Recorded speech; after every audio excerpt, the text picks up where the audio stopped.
qu'un guichet, ça s'adresse à des professionnels, c'est des médecins, puis il faut les traiter comme des professionnels. Il ne faut pas les... Puis une gestion professionnelle, ce que ça veut dire pour moi, ça veut dire que nous, moi comme coordonnateur, l'infirmière qui travaille au guichet avec moi, on évalue les cas, puis on essaye de rendre ça équitable.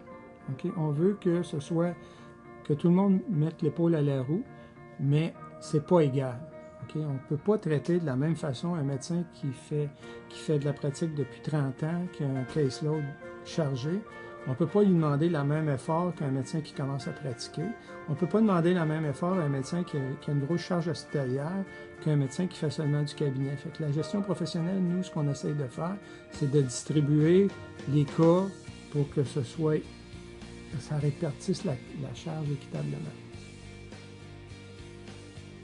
Ceux qui participent représentent 95%. On a une bonne participation, puis l'effet, c'est l'effet de la saucisse à gueule, que tout le monde connaît. Mais plus l'émergent participe, moins c'est lourd, plus les gens participent. Fait que c'est là qu'on est actuellement. Puis c'est sûr que l'arrivée de nouveaux effectifs à tous les ans, là, on se dit « Ah, on va-tu réussir? » Mais quand il arrive un nouveau médecin, bien, ce médecin-là, il peut en prendre un peu plus. Fait que on réussit à arriver quand même. On a mis comme règle un patient par mois, par médecin. Avec la bonne réponse qu'on a eue, avec des médecins qui en prennent plus qu'un par mois, il y a des médecins qui en prennent plusieurs par mois, là, des patients vulnérables. Ça a fait que la moyenne n'est pas à un par mois, est en bas de 1 par mois.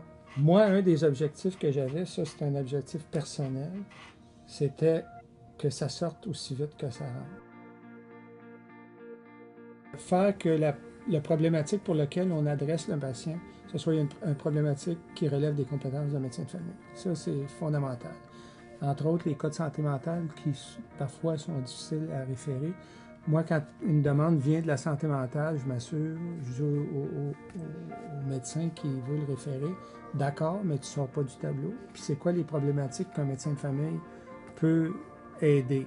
Okay? Par exemple, un patient qui est diabétique, OK, le médecin de famille peut s'occuper du diabète, mais si le patient a une schizophrénie, on ne peut pas demander au médecin de famille de prendre en charge sa schizophrénie, à moins que le problème soit stable depuis longtemps ou depuis un certain temps, puis que ce soit l'incompétence du médecin de famille de s'occuper de ça.